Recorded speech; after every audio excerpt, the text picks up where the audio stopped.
Shalom, umat-umat yang dikasihi Tuhan.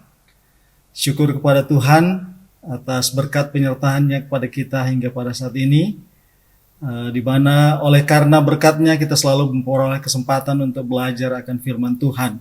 Termasuk kita harus belajar sekolah Sabat, pelajaran sekolah Sabat setiap hari, itu juga atas kesempatan yang diberikan Tuhan. Kita bersyukur oleh karenanya. Dan pada saat ini kita akan mempelajari pelajaran kelima dari pelajaran sekolah Sabat kita untuk triwulan yang pertama tahun 2021 ini. Kita akan merangkum sedikit pelajaran ini untuk kita dapat lebih memahaminya. Dan sebelumnya mari kita undang Roh Kudus untuk kita berdoa memohonkan pimpinan penyertaan Tuhan. Bapa yang di sorga, kami bersyukur atas kasih sayang, atas penyertaan, dan atas berkat-berkat yang Tuhan berikan kepada kami. Kami menyadari kami manusia yang berdosa dan membutuhkan pertolongan dan pengampunan daripada Tuhan. Pimpin kami dalam mempelajari firman Tuhan saat ini. Kami percaya Tuhan akan menyertai dan memberikan hikmat. Terima kasih Tuhan, kami mohonkan doa ini di dalam nama Tuhan Yesus. Amin. Pelajaran kelima berfokus pada kitab Yesaya, pasal yang ke-9, kemudian loncat ke pasal 11, dan pasal yang ke-12. Pasal yang ke-12 cukup singkat, 6 ayat, dan hanya berupa nyanyian mazmur, pujian syukur atas pengharapan yang diberikan oleh Tuhan. Pelajaran kelima ini ada poin penting yang disampaikan dengan ungkapan kata damai. Jadi fokus pelajaran ini adalah damai untuk umat Tuhan. Walaupun mungkin umat Tuhan itu sudah melakukan kesalahan, memberontak kepada Tuhan, tetapi tetap Tuhan memberikan pengharapan. Sejatinya di dunia ini kita sulit untuk memperoleh damai. Bahkan diperkirakan sejak permulaan sejarah dunia hanya mengalami 8% masa damai dari waktu yang ada. Orang pastinya merindukan damai, sehingga apabila ada tokoh yang menonjol dalam mengusahakan perdamaian di dunia ini, ada satu penghargaan buat mereka. Biasanya diberikan penghargaan Nobel Perdamaian. Tapi ironis, akhir-akhir ini penerima penghargaan Nobel Perdamaian itu malah kadang terlibat dalam situasi kekerasan. Jadi sangat sulit bagi kita untuk memperoleh perdamaian. Kitab Yesaya pasal 9 mengarahkan kita kepada seorang oknum yang dapat menghadirkan damai sejati dan damai abadi. Mari kita lihat ayat yang pertama, pasal 9. Sebenarnya kalau di Alkitab Bahasa Indonesia Terjemahan Baru, itu ada di pasal 8 ayat 23.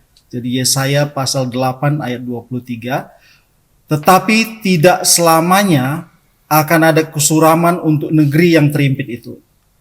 Kalau dahulu Tuhan merendahkan tanah Jebulon dan tanah Naftali, maka di kemudian hari Ia akan memuliakan jalan ke laut, daerah seberang sungai Jordan, wilayah bangsa-bangsa lain. Dimulai dengan kata tetapi tidak selamanya. Ayat ini menunjuk kepada tanah Jebulon dan tanah Naftali yang merupakan daerah Galatia, menjadi awal pembebasan dari kesuraman untuk umat Tuhan. Kalau kita lihat sebelumnya, Galatia adalah juga daerah pertama ketika tentara Asyur menaklukkan Israel, maka daerah Galatia lah yang ditaklukkan pertama.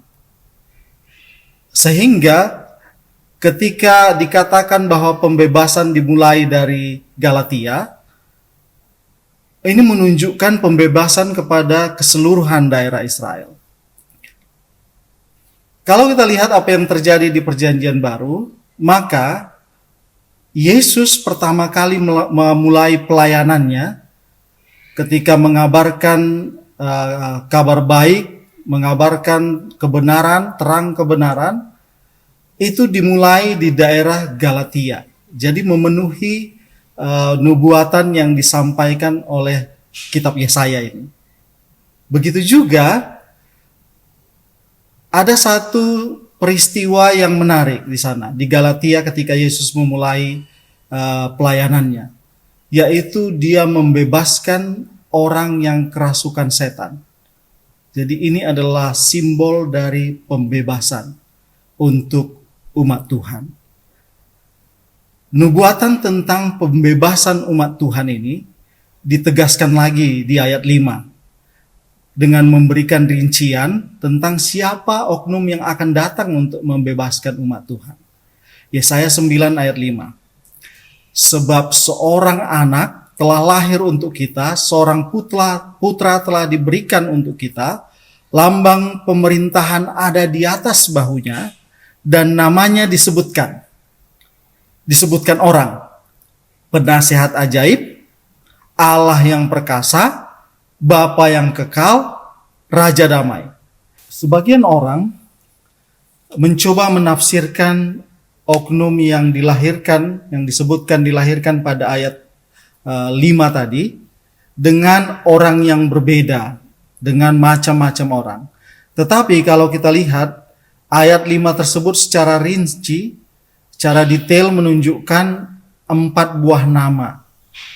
4 buah nama yang tidak bisa hal itu menunjuk kepada Allah sendiri, yaitu kepada Yesus Kristus. 4 nama itu penasihat ajaib, Allah yang perkasa, Bapa yang kekal, Raja damai.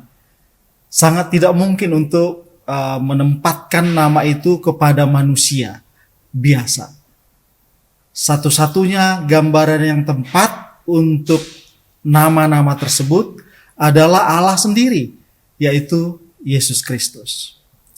Ada tulisan dari Nyonya White dalam Selected Message yang pertama halaman 406, disebutkan ketika Kristus datang ke dunia, iblis berada di sana dan menentang dia dalam setiap langkahnya dari palangan hingga tiba di Kalvari.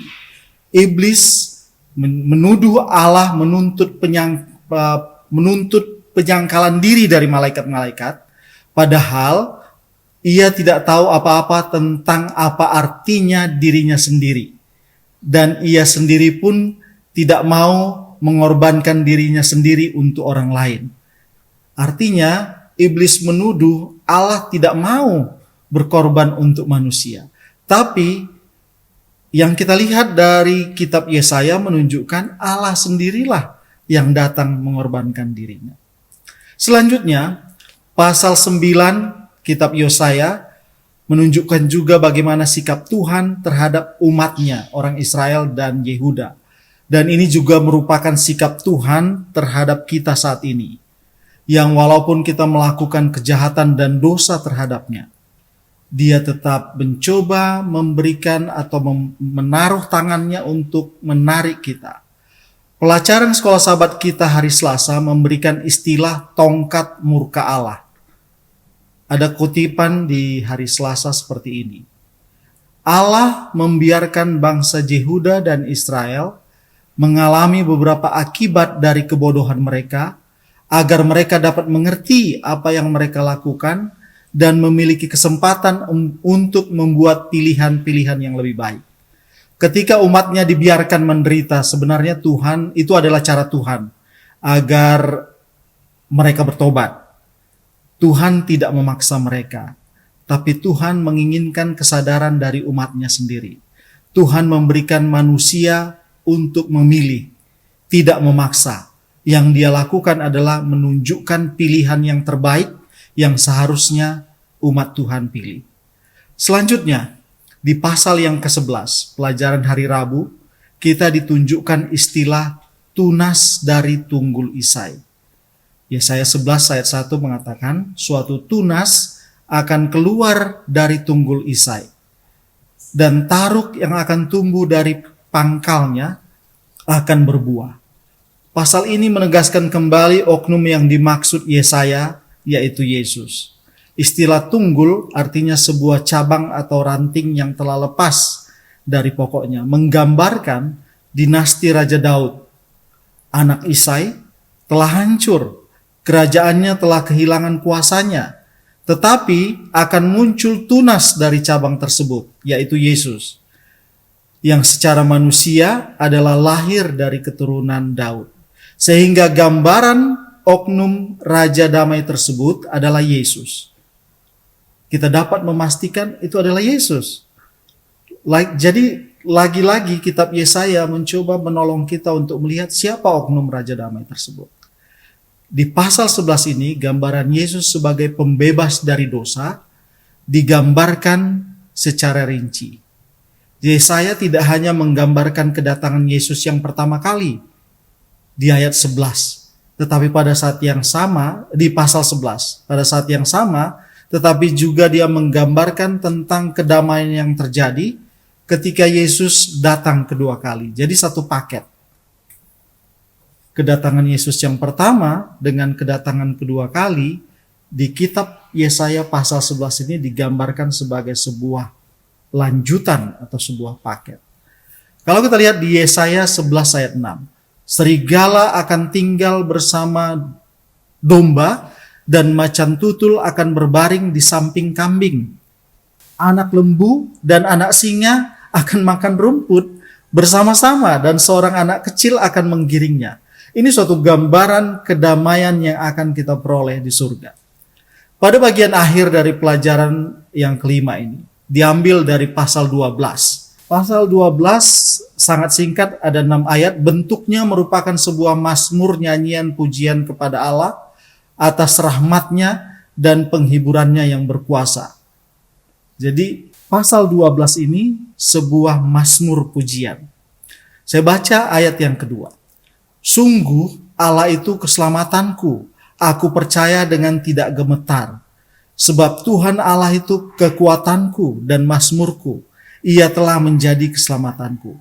Kembali Yesaya menegaskan identitas pembebas tersebut dengan istilah Allah itu keselamatanku.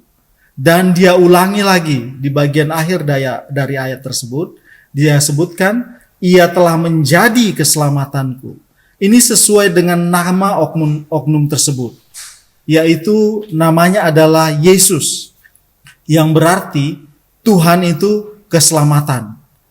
Yesuslah satu-satunya yang bisa membawa keselamatan.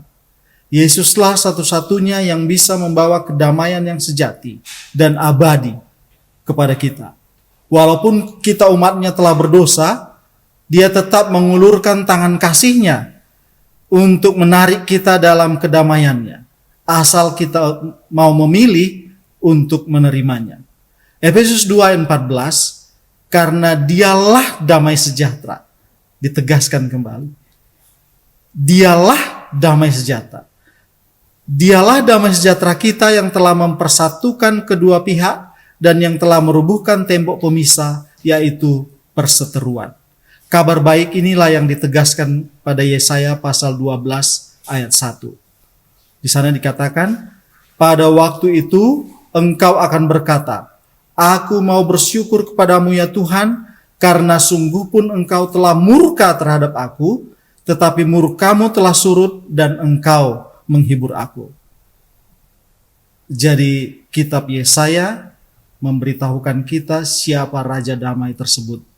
Raja Damai yang mulia. Dan itu adalah hiburan, adalah penghibur bagi kita umat berdosa. Demikian rangkuman pelajaran 5 dari pelajaran sekolah sahabat kita triwulan yang pertama tahun 2021. Mari kita berdoa untuk menutup rangkuman pelajaran sekolah sahabat ini. Bapa yang di sorga, kami bersyukur, berterima kasih atas kasih sayang-Mu ya Tuhan. Kami juga bersyukur atas pengertian dan hikmat yang Engkau berikan. Walaupun kami manusia yang lemah, penuh dosa.